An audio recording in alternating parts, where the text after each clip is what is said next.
Hello, नमस्कार। मैं आपका इस चैनल पर स्वागत करता हूं। हम लोग इनकम टैक्स पढ़ रहे हैं। इनकम टैक्स में हम लोग कैपिटल गेन स्टार्ट करने वाले आज हैं।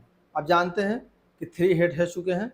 Salary, income from salary, income from house property, income from business and profession. ये तीनों चीज़ें हम पढ़ चुके हैं। जो लोग नहीं देखे हैं उनको मैं प्ले लिस्ट में डाल दूंगा, वो जाकर देख सकते हैं।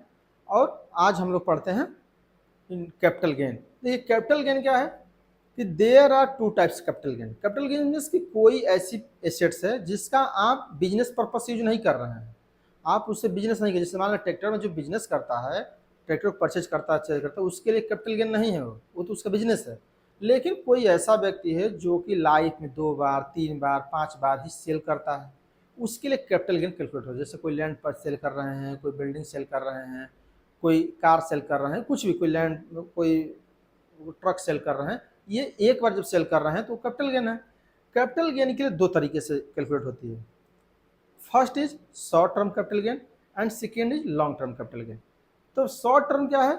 जो ऐसी कोई भी एसेट्स जो कि जिसका आप परचेज किए हुए 3 साल हो गया है, मीन्स 36 मंथ या 3 ईयर्स हो चुका है, और उसके पहले ही आप सेल कर दे रहे हैं, और उससे जो भी अर्निंग हो रही है that is short term capital gain. Okay.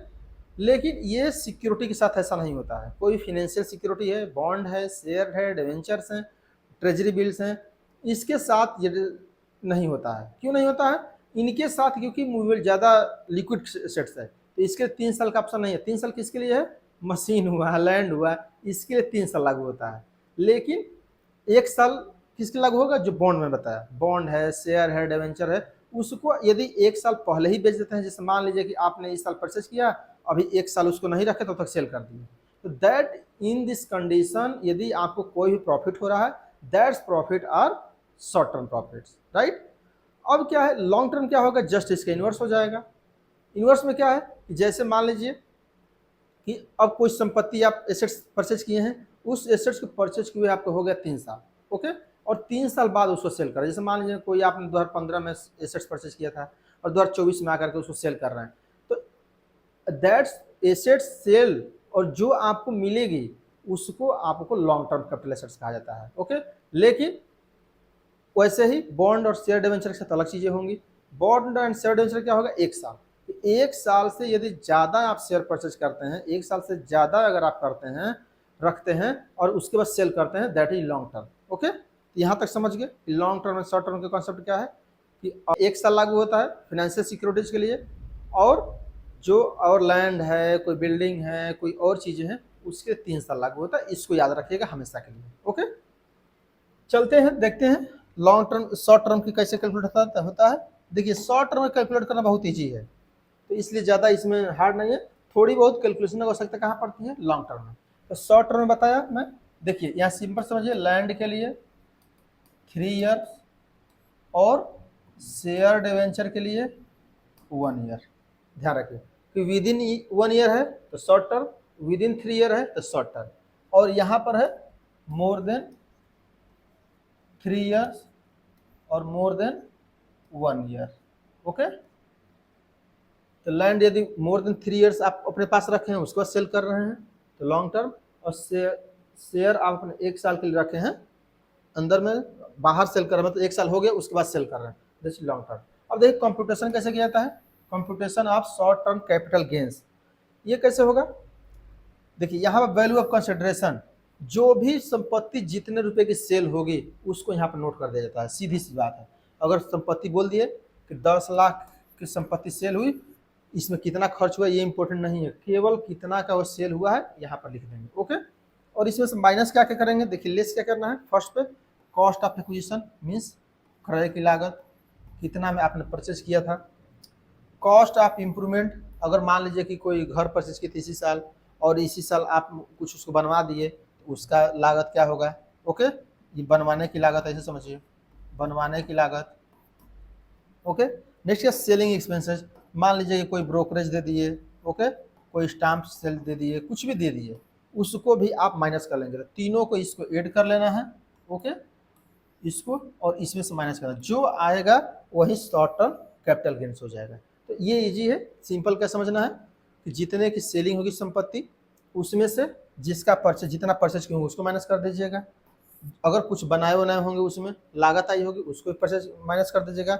Selling expenses अगर कुछ किए होंगे, ब्रोकरेज दिए होंगे, किसी को खिलाए पिलाए होंगे, कुछ किए होंगे, उसको भी माइनस कर दीजिएगा। ओके, और जो तीनों को उसमें से माइनस करने के बाद जो आएगी value, that's value are short term capital gains. Right, are you okay, are you getting this point? चलते हैं नेक्स्ट पे, computation of taxable long term capital gain. अब देखिए लॉन्ग टर्म कैपिटल गेन के लिए क्या होगा, इसको देखिए। लॉन्ग टर्म के लिए, लॉन्ग टर्म के देखिए यहाँ पर भी सेल्स कंसिडरेशन है, जो एज इट इज है कि सेल्स कंसिडरेशन जो भी जितना का विक्रय होगा, ओके, उसको लिख देंगे। ओके, नेक्स्ट सेलिंग एक्सपेंसेज जो भी विक्रय करने में एक्सपेंडिचर हो रहा होगा उसको नोट कर लेंगे। ओके, अब देखिए नेट इससे माइनस दोनों को, इसमें से क्या करेंगे, इसको माइनस कर देंगे। ओके, माइनस करने के बाद क्या आएगा, नेट सेल्स कंसिडरेशन आ जाएगा। इसको नेट सेल्स कंसिडरेशन, कभी कोई क्वेश्चन पूछा था what is net sales consideration, तो sales consideration minus selling expenses, that's known as net sales consideration, याद रखिएगा। और यहाँ पर क्या है कि लेस करना है, क्या करना है, index cost of acquisition, index cost of improvement, cost of improvement. अब देखिए यहाँ पर क्या है, इंडेक्स कॉस्ट क्या होती है, इंडेक्स कॉस्ट होती है, ऐसे समझिए कि आपने कोई संपत्ति ली थी, मान लीजिए कि 2005 में, ओके, और आप 2024 में उसको बेच रहे हैं, मान लीजिए लिए थे 5 लाख की, बेच रहे हैं 50 लाख की। तो अभी शॉर्ट टर्म में देखिए तो शॉर्ट टर्म में कह रहा था कि कास्ट को घटा लीजिए, तब तो हमको बताइए कितना प्रॉफिट हुआ, उस पर हम टैक्स लेंगे। तो क्या यहाँ आप नहीं कहेंगे कि देखिए हम 5 लाख का परचेज किए थे, इसलिए 50 लाख का सेल कर रहे हैं तो 5 लाख माइनस करिए। लेकिन और इसमें क्या सोच सकता है कि देखिए जो 2005 में हम परचेज किए थे तो 5 लाख की वैल्यू बहुत ज़्यादा थी, मतलब 5 लाख उसमें इकट्ठा करना इतना आसान नहीं था, हमने बहुत मेहनत से किया था, आज की वैल्यू इसकी ज़्यादा होगी, उसी का इन्फ्लेशन कॉस्ट कंट्रोल किया जाता है। अगर अगर मान लीजिए कि एसएससी से आप पूछ लेंगे कि कितना का, तब मान रहे हैं कि 5 लाख की जो वैल्यू लगाए थे 2005 में, आज कितना मान रहे हैं उसकी कॉस्ट, तो कुछ भी कह सकता है, कोई 20 लाख कह सकता है, कोई 40 लाख कह सकता है, कोई कह सकता है 1 करोड़, वो तो हम सस्ता ही बेचती हैं, ऐसा भी तो कोई कह सकता है कि नहीं नहीं जो उसने 5 लाख लगाए थे ना, इस समय तो 60 लाख का है वैल्यू, वो तो 50 लाख हम सस्ता ही बेचे हैं अभी, ऐसा भी तो कह सकता है टैक्स बचाने के लिए। तो गवर्नमेंट ने क्या किया है कि सबको डिसाइड कर दिया है कि भारत में इसके लिए क्या किया है, सिंपल समझिए इसे। तो यहाँ पर क्या क्या है कि जैसे मान लीजिए कि 2001 में, इसको याद भी रखना है, 2001-2 में 100 रुपये मान लिया है कोई भी संपत्ति हो, ओके, और 2023-24 में कितना चल रहा है, 200, 348, और 2024-25 के लिए कितना आया है, वो ये कौन बताता है, गवर्नमेंट, 363 है। ऐसे ये चलता रहता है। इसका मतलब क्या है कि जो 2001 में संपत्ति 100 रुपये की थी वो इस समय 363 रुपये की है, 348 रुपये का है। ये पूरे भारत के लिए रूल लागू है। तो जैसे मान लीजिए उसमें हम लोग किए थे तो क्या करेंगे, 5 लाख का मान लीजिए था, ओके, अब इसको इन्फ्लेशन बढ़ाना है तो क्या करना है कि जिस वर्ष सेल कर रहे हैं, सेल कब कर रहे होंगे, इस असेसमेंट ईयर में 2023-24 होगा, ओके, क्योंकि हम लोग तो असेसमेंट 2023-24 पढ़ रहे हैं, 2023-24 की जो इंडेक्स होगा उसको लिख देंगे, ओके। और जिस वर्ष परचेज किए होंगे, तो मान लीजिए 2001-2 में परचेज किए, 2005 में परचेज किए थे, जो एग्जाम्पल लिए थे, मान लीजिए 5 में मान लीजिए कि 109 रुपया है, एग्जाम्पल हो सकता है, मतलब ये राइट नहीं हो सकता, गलत भी हो जाए क्योंकि मुझे याद नहीं है, लेकिन ये तीनों याद है हमको, ओके, क्योंकि 3 की ज़्यादा जरूरत पड़ती है। मान लीजिए 109 है तो यहाँ 109 लिख देंगे। इसका मतलब क्या है, ये परचेज ईयर लिखना है, यहाँ पर सेलिंग ईयर लिखना है, जिस साल सेल हो रहा है उसका इंडेक्स, जिस बार परचेज किए हैं उसका इंडेक्स, ओके। अगर मान लीजिए कि 2001 में परचेज करते हैं तो इसको 100 लिख देते हैं, ओके। और जो इसको करेंगे तो जानते हैं कि इसकी वैल्यू मान लीजिए कि 15 लाख आएगी, तो 15 लाख आप माइनस करेंगे, ओके, कि अगर 5 लाख का अगर उसी इस साल अगर परचेज करते हैं तो ये 15 लाख की होती संपत्ति, 15 लाख माइनस करेंगे, इसी को मैनेज कहता है इंडेक्स कॉस्ट में। तो are you getting this point? तो यहाँ पर ये समझते रहिए कि कैसे कैलकुलेट होगा, मैं फार्मूला भी बता दूंगा, लेकिन जब हम न्यूमेरिकल पढ़ेंगे तो इसको इजीली समझ में आएगा। और ये क्यों कहता है, इन्फ्लेशन के कारण, सिंपल सी बात है, इन्फ्लेशन बढ़ रहा है तो 5 लाख की जो वैल्यू होगी आज सस्ती होगी, तो हम उसके अनुसार मैनेज करेंगे, ओके। तो इंडेक्स कॉस्ट ऑफ एक्विजिशन क्रय की लागत, ओके। अगर मान लीजिए कि कोई घर बनवाए हो 2004, 5, 10, 15, 20 में, उसकी आप बनवाने की, ओके, घटा लीजिए index cost. Cost of investment, मान लीजिए कि इसी साल जिस साल सेल किए उस साल बनवाए हैं, तब इंडेक्स कॉस्ट की आवश्यकता नहीं पड़ेगी, ध्यान रखना। मीन्स इंडेक्स कॉस्ट व्यवस्था कब पड़ेगी, जब 2023-24 से पहले कोई खर्च किए होंगे, क्योंकि करंट ईयर में तो होगा नहीं, क्योंकि करंट ईयर के मान लीजिए कोई निकालना चाहता है तो निकाल भी सकता है। मान लीजिए कि 50 लाख का सेल किए और करंट ईयर माल निकलना है तो 348 भागे 348 तो कितना आएगा, फिर वहीं आ जाएगा। तो इसका कोई मतलब है नहीं, समझ रहे हैं। जिस वर्ष परचेज किए थे, लगाए थे, वो भी वही वर्ष है, जिस वर्ष सेल कर रहे हैं वह भी वही वर्ष है, तो वैल्यू तो वही रह जाएगी ना। तो इसलिए यहाँ पर इंडेक्स नहीं लिखा गया है।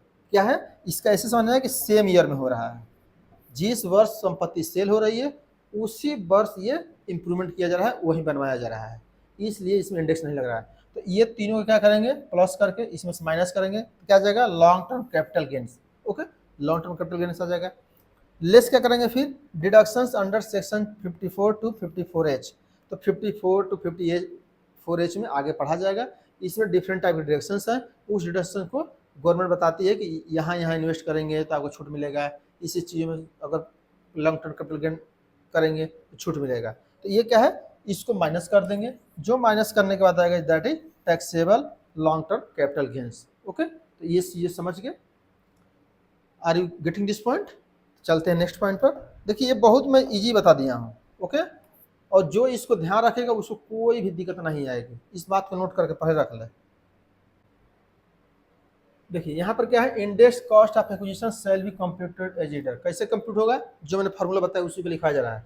कॉस्ट ऑफ एक्विजिशन मीन्स लागत कितनी है, तो 5 लाख मान लीजिए। Cost of inflation of sold year, जिस वर्ष सेल हो रहा है उसका क्या है, मान लीजिए कि 348 है, उसको लिख लेंगे। Cost inflation index of purchase year, मान लीजिए कि 2001-2 में कर रहे हैं तो 100 रुपये लिख देंगे, इसी को सॉल्व कर देना है।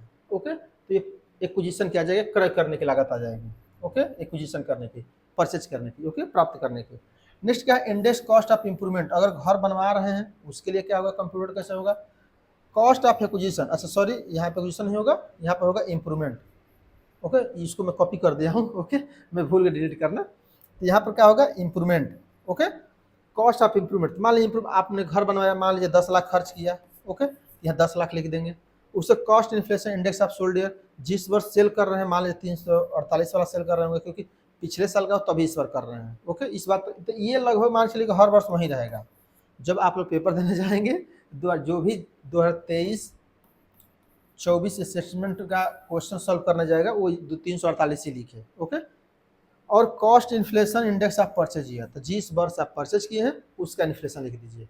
तो मान लीजिए आप 2001-2 में परचेज किए हैं तो 100 लिख दीजिए, यदि आप और कोई 2004-5 में किए हैं तो 109 लिख दीजिए, कुछ भी, और उसको सॉल्व कर दीजिए, जो आएगा उसी को उस माइनस करना है नेट कंसिडरेशन से, राइट। तो ये दो चीज़ें आ गई, दो ही चीज़ में बताना था हमको कि इंडेक्स कॉस्ट ऑफ एक्विजिशन कैसे कैलकुलेट होगा, इंडेक्स कॉस्ट ऑफ इंप्रूवमेंट कैसे कैलकुलेट होगा। ओके, क्योंकि देखिए यहाँ पर मैं बताया था, ध्यान देंगे तो ये इंडेक्स कॉस्ट ऑफ एक्विजिशन और इंडेक्स कॉस्ट ऑफ इंप्रूवमेंट, दो चीज़ें, इसका इंडेक्स कॉस्ट कैलकुलेट करना नहीं है, तो दो चीज़ों को कैसे कैलकुलेट किया जाता है ये मैं बता दिया, राइट।